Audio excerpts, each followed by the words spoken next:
Hey everyone, and welcome to Almost Cancelled. I am Peter, that is Matt, and we are going to talk about Glow Season 2, Episode 4. It's called Mother of All Matches, which is actually a very good title for this. Yes, it is. Having watched it. So, full spoilers for the episode, as always.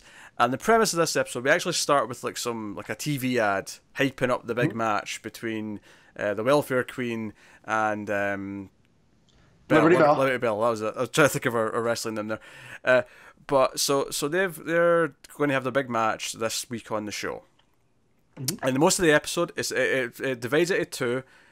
It goes back and forth between Debbie and Tammy, and it's both of them in the roles of being a mother. And kind of how that affects their because Debbie's dropping off her baby at daycare, so she can get stuff done, and she gets affected because Mark's new secretary calls up asking for the make and model of their bed so that he can get the same one, and she feels disgusted by this. Yeah, because he couldn't even call himself. Yeah. But I have a feeling Debbie would have been upset no matter what Mark does at this point, because... Most probably. Because the funny thing is later on in the episode at the end, when he gives his reason for wanting the same bed, it's actually a pretty decent reason. It's because he's trying to make his new apartment similar enough to home so that the baby will feel comfortable in both places. It's actually quite a reasonable reason. But of course, and to be fair, I read it this way at first as well, but Debbie reads this as some sort of slimy, oh, he likes that bed, and the reason why the secretary's calling it's because, oh, maybe he's having a fling with the secretary, and that's why she cares about the bed. And she gets really strung up about it, and she puts a sign outside. She just tapes a sign around a tree saying, which by the way is weird. Like, I feel like the culture of just selling things like this from your house is kind of something that's an old fashioned thing now. No, I mean, I just, on my street today, I passed a garage sale. Oh, really? Okay. Sign. Yeah. I really don't see it anymore. It's here. It's not as big like it was in the 80s and 90s, but you see it from time to time. Yeah. Well, of course it is the 80s, so I mean, it's obviously more likely in the time period. Her trying to tape up the sign around the palm tree, which that's such a California it was funny visual. Yeah, it was pretty good. Eventually, she starts circling around it with a tape. Yeah, that was good. She sells all of her, and she ends up. She feels so good and invigorated by selling the bed. She wants a fresh start. That she wants to purge everything. It's almost like the house and its contents represent all the baggage of her marriage. And she just starts like, okay, everything's for sale. And she puts out a sign, everything's for sale.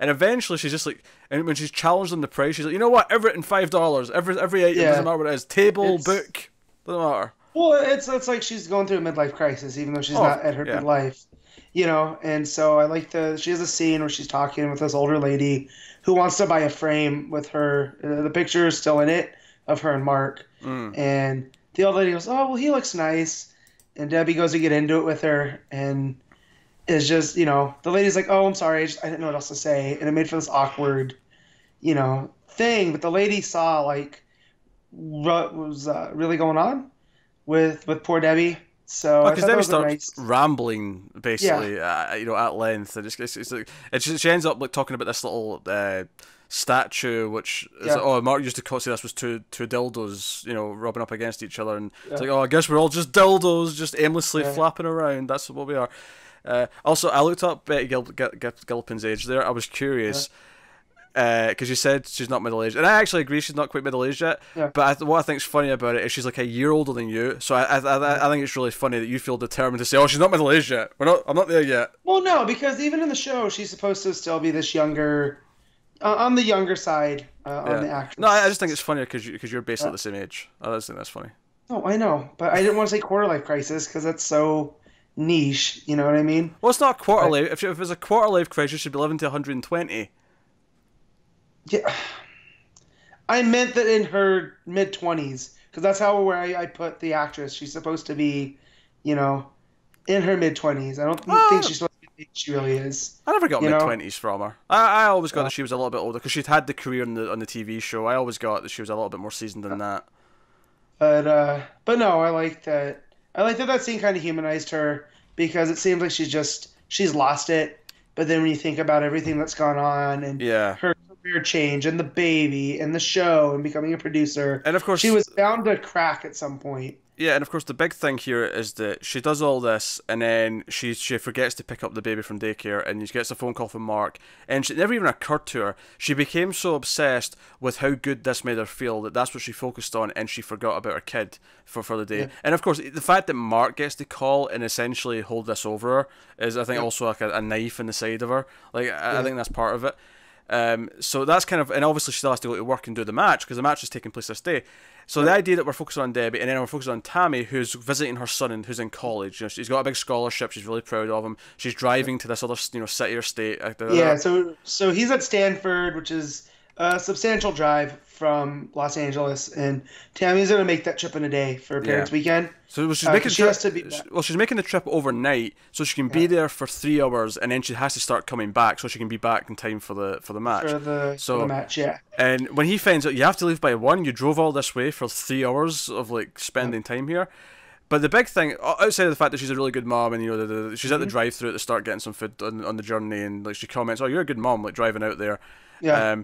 Is that her son has no idea about this glow thing, and someone recognises her. She asks for like a photograph, and the guy's like, "Oh, hey, you're on that show. You're the welfare queen," and of course he's like, "Would you just call my mum?" Like, you know, he's very protective and doesn't understand what's happening, and then she has to explain it to him, and it really becomes about like her now feeling a bit insecure about him seeing her this way, and he immediately thinks you're being exploited, like you're playing this awful character. Yeah. And she almost tries to justify it with, well, I'm not the only offensive character. There's other offensive characters. And no, that's true. It doesn't Which got me thinking about the Attitude Era in the WWE. Oh, God, yeah. It's full of offensive shit. Yeah. Where, like, as bad as 80s wrestling could be, there was still, it wasn't where at its worst was, you know what I mean? Where it was going. So I thought that was a pretty funny line. Yeah, I mean, it's this thing where we have this weird view of it because it's we have this set of main characters and we're used to doing what they're doing, but I think part of this show is looking at what wrestling used to do in the 80s and actually analysing it and saying, hey, wait a minute, we maybe shouldn't have been like the welfare queen, the suicide bomber, these characters were the sort of things that wrestling would try and get away with, and we shouldn't be letting that happen, and we should be questioning it. And it makes for like a really, like, we've never, I don't think we ever met her son in the first season. No, I'm sure this is the first time we've met him. She really wasn't there despite her being a former wrestler. She was really a side character in the first season. So we didn't get to really. Oh, the actress, not the characters. Let's make that clear. Yeah. The actress. I can't think of her name right now, but Awesome Kong. Yeah, we'll toss Awesome Kong, but her real name Kia Stevens. Sure. Yeah. So, so we get to see that she's so proud of her son in Stanford. She's wearing the Stanford sweater. She's on the way up there, and she stops and she gets coffee for the drive, and then these potatoes from this fast food restaurant that she knows that her son loves. And she has this talk with the lady that's working overnight at the restaurant, and I like that because it comes into play later after the match, about what they try to do with her. And I thought, it thematically comes back, but we'll get to that when we get there. So we have this on both sides, and he feels kind of weird about this. He thinks she's been exploited, and then he's like, "Hey, I'll come back with you. I'm not gonna let you drive tired yourself. I'll drive, and I'll come and see the thing." And she tries to talk him out of it. It doesn't work, so he comes with. And it's worth mentioning, we see very little of any other characters this episode. It's just the two that we're focusing on, and we get to the match, and I love how it starts with them backstage. It's just the two mothers, and they start talking about their kids, and she's like, "Oh, I forgot to pick up my son." And he's like, "Hey, I did that once, and now he's in college, and he's like this brainy guy, so don't worry about it." And they kind of bond as human beings before they have to go out and do the silly show, and how they both sort of embody these ridiculous characters. And when Tammy comes out,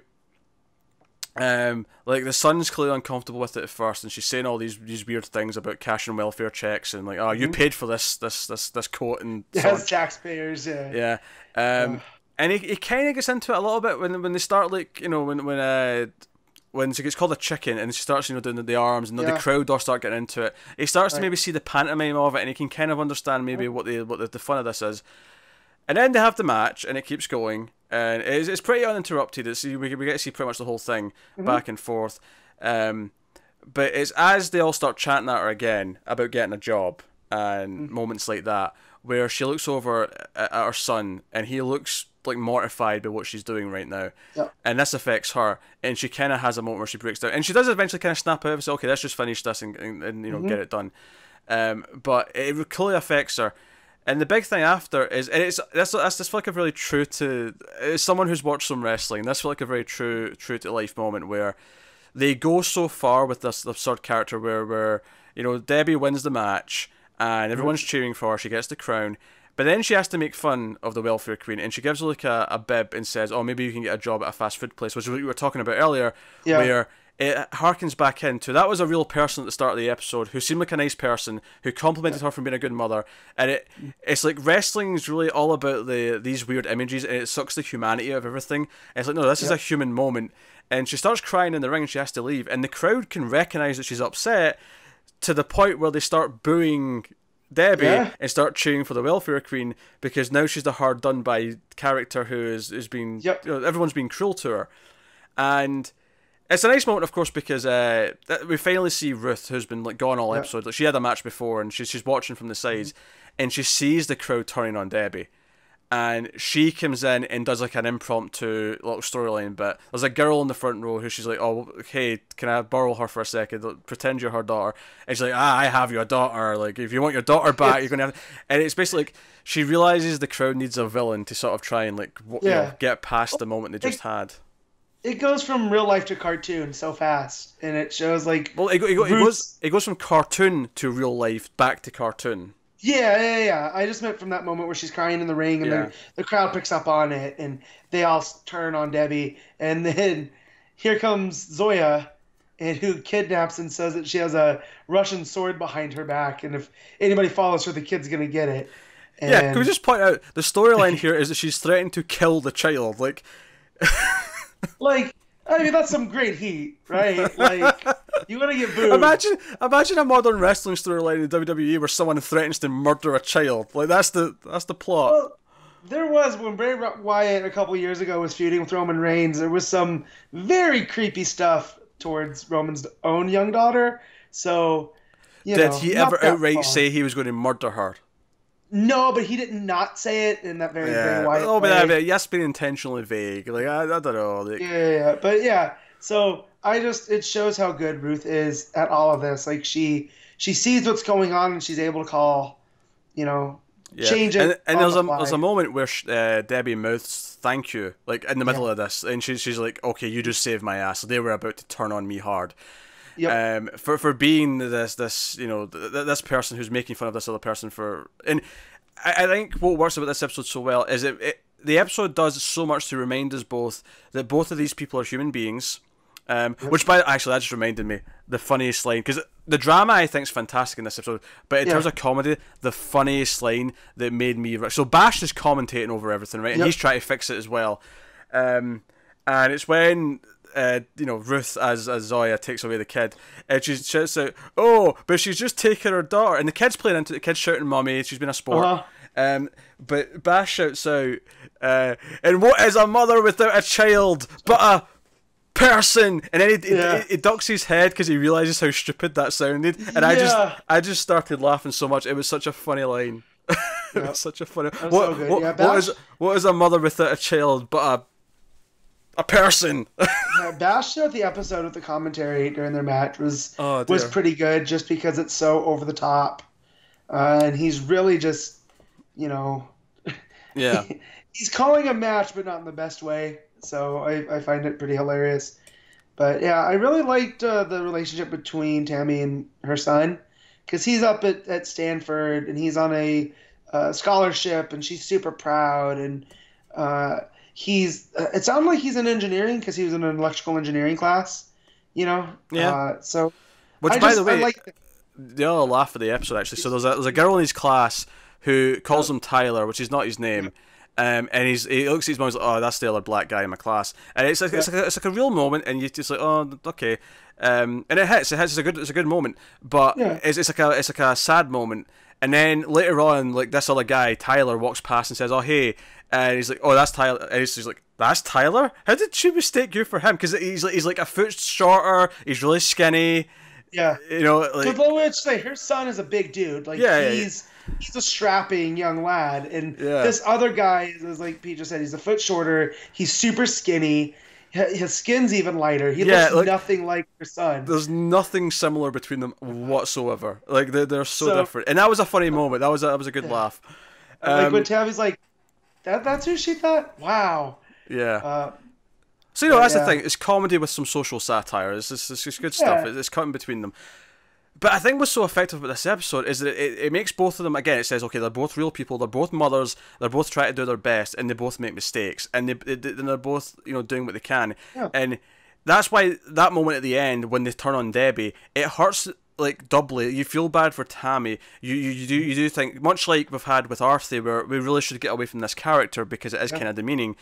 But at the same time, you feel bad for Debbie because she's just doing the character and she's just doing the show, and she's going to be the villain here because she's the other person. And it's like in the moment they both kind of have this realization, and I think it works so well because it has both of those ongoing storylines throughout the episode, and it shows where they're both. And I love how her son's reaction, Tammy's son, it kind of mirrors Mark's in a weird way, where Mark was a dick about Debbie doing Glow and doing wrestling because he thought it was stupid, and he diminished, he belittled her opinion on it, and so it's this silly thing you can give up now that we might get back together. That was one of the moments in season 1 that was a big deal. And then here, like, Tammy's son is obviously against it, but he's against it from a completely different perspective. He's against it because he thinks his mom's been taken advantage of, and he's seeing the character, and like, you can't blame him for thinking that because the character is very demeaning. So you're kind of on his side. You understand why he feels this way, even though you understand from Tammy's perspective why some of it is kind of a high and why it kind of works for her to a point. But as she admits when she sees him afterwards, like, it was different. Look, you looking at me while I was doing this, it made it feel different. Like, I wasn't proud of what I was doing in the ring when you were looking at me. It made it real to her. Like, she felt his empathy while she was in the ring. I also love that her son's like, Mom, when did you get that strong? Like, you picked that woman up and threw her across the ring. And I just love that admiration that he has for his mom, that even though he didn't necessarily approve of what she did, there was some stuff in there that he was actually proud of her for. And then she goes into, like, carrying you all the time when you were a little guy, I got real strong. So and I think it's a real nice mom and son moment. There's a lot of nice dichotomies between the stories as well. Like, one is a son who's now an adult and taking care of his mom and worried about his mom, whereas Debbie's worrying about her kid because it's a baby. Right. And then there's also just the dichotomy of, and the one, like, he's caring about her and worried about her, so he's going to come and take care of her. Whereas another one, Debbie's feeling bad because she didn't take care of her baby. Like, there's a lot of nice parallels between the two stories, and just because we ended the episode with Debbie lying next to her son's crib and holding his hand, just wanting to be there for him. So and that was the other thing with Mark in this episode. I just, the way that he when he starts yelling at her about getting rid of everything. And he's like, well, how am I going to explain to my son that he has 2 houses?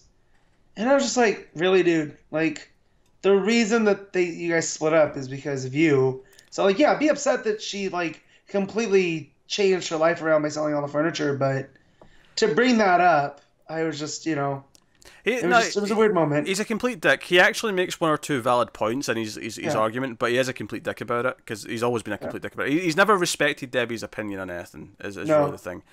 And I think the theme of this episode as well is the idea of, like, mothers having something for themselves, for better or worse, and kind of the struggle with that of, like, again, that comes back to the guilt that Debbie feels for not picking up the baby at daycare. And Tammy having her own thing, but wanting to hide it from her son and feeling like it has to be separate. It's almost like she's embarrassed. Again, in both cases, it's not in a bad way, but both the sons are kind of like this. I don't want to say burden. That's not the right word necessarily, but the idea. But I get what you're saying. Yeah, they ground them to something else. It's not their life. Unlike some of the other girls, they have a life outside of wrestling. And this shows that. Which actually, that's a good point. Yeah, they're the only 2 with kids, right? It's just those 2. Yeah. Yeah, as far as we know, they're the only ones that we've really, outside of Ruth, these 2 are the ones that we've seen the most outside of the studio. So But no. Oh, maybe Cherry. Cherry's had a lot of plot. Yeah, Cherry too. Yeah. That's true too. But yeah, I forgot I was going to make a point and then I just got sidetracked. But well, I'd argue Justine as well with all the Sam stuff and. Yeah, but she's really not a wrestler. You know what I mean? Like, oh, not now she's not, but. Yeah, but I'm talking about the girls that are a main part of the show. Well, damn, I lost my point or something about. Oh, they also we've seen them either episode 2 or 3. They were the ones that got together and had that dinner. So I feel like them being mothers now has also bonded them. Yeah. On a different level, and I like that when they were back before they came out. Like we'll call it gorilla position because I don't know another word for it. But they're waiting to come out for their cues, and they're talking like coworkers, and just like, oh, well, how was your day? Or how was yours? And it's really showed their relationship has grown. No, I thought this was a great episode. I thought it was great how it played with their experiences and comparing them as mothers on both sides, and again showing two different ends of that journey. Because now Tammy has like a fully grown son who's off doing his own thing and wants to protect her. And it tackles. I think this show does a really good job of tackling social issues in really natural ways that make a lot of sense. Because I mean, here we have the obvious racism stuff with Tammy's character and how her son feels about that and how that's shining a light on it for her. But then I think you also have the way that Mark dismisses, not as much in this one as much as we've had past episodes, but certainly his dismissal of Debbie and her feelings is at play here as well, and maybe even the idea of a working mother and a single working mother and like how people normally treat that. Maybe arguably we're dealing with that a little bit here as well. And that's another thing from the 80s too, is working moms became like a thing. Like, so I like that too. When you look at it through the frame of the 80s, this was a really well put together episode for all of that with the themes, and for a show that's just about wrestling, it really hit some nice undercurrents. Well, I think that's the point. It's not just about wrestling. Well, no, I know. But the last ones have been really focused on the show, and this has really been focused on these two. This was focused on the people. And eventually, I mean, it felt actually weirdly like it was the most wrestling we've had this season when we actually got to the match. But the episode up until that point, it was nothing to do with it. It was about their lives. It was about where they are, how they feel about what they're doing, what they're distracting from, what they're being distracted by, all that kind of stuff. And then we got to the match, and just from a more of a wrestling perspective, I did think it was funny how the final move of the match, which was like the what even it ended with a hip toss, but it was like the roll up into where she picks her up and then she flips her over. That wins of the match, which is absurd as a wrestling viewer that would win a match, but because they're not actually wrestling, well, one of them's not. That was a very impressive moment for Debbie, I think, just to see her doing that. Yeah, definitely. Good. From all of the stuff that she went through trying to do the crossbody off of the and whatnot. Yeah. Like to see her do this, but yeah, I thought the same thing because I'm conditioned to modern wrestling, and I was like, wait, that's the monkey flip toss is what? Yeah. Okay, because I expected her with Kia's size and whatnot, I expected her to block the crossbody and then they do the roll through and whatnot. But I was like, oh yeah, it's 1983. Yeah, probably not going to do that. But they were doing a lot of moves. And I like the idea of like not seeing them train for the new moves, but just every so often we'll be surprised when we see like Ruth pull off like a Hurricane Rana or something like that. Maybe not that, but yeah. I also like that Debbie pulls that crucifix off, just out of nowhere, where she has her up on the shoulders in a fireman's carry. So yeah, it shows that they're learning. But yeah, and it was refreshing not to have to deal with Sam and his attitude in this episode. So yeah. And I think it left Ruth in a good spot too, because now I'm curious to see what goes on with Zoya. And wait, what did you say about Sam in this episode? It was refreshing not to deal with him. Oh, okay. I was going to say he wasn't in this episode. What are you talking about? No. I was like confused for a second. Not to have to. Yeah, I get you. No, I liked Ruth's inclusion. It didn't feel like it took the spotlight away from the main stories. No.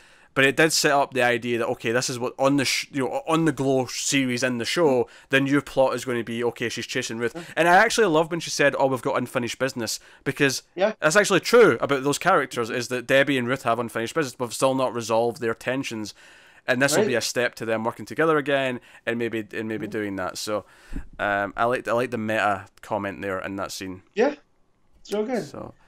No, this was a really well put together episode. Probably the best of the season so far. I loved the focus of it. It felt like it had a point, it had a statement to make. It felt... Because sometimes these Netflix shows feel like they don't really account for the fact that there might be different episodes. They'll just people are going to binge them, so it'll just be like a 10-hour thing that's caught up. This feels like, no, they actually, take each episode and they make it a fulfilling piece. So even though we're only watching 2 a week, it still works really well in that format. Yeah. So. Well, and I feel like I kind of like that versus the binging, because they start to run together at a certain point, and I feel like if I was watching the third episode, this one, and 2 more in one day, I feel like this one might have gotten lost. So I'm glad that we're taking our time and really letting them sink in. Because like you said, this so far through 4, this is the best of the bunch. No, it's good stuff. So, really great episode. We'll be back sometime midweek with the next episode. Episode 5 is next. Yes, it was 4. So you can look forward to that. So let us know what you thought of this one. The comments and stuff below. Like and subscribe, all that stuff. You can, of course, support us on patreon.com/MailedFuzzTV. Just throw $1 or something our way, and it helps us out a lot. So, but if not, don't feel bad. You can do all the other things I just said, which also helps. So that is us. So thank you once again for watching or listening. We always appreciate it. Keep watching TV, guys. Have you got any vanilla?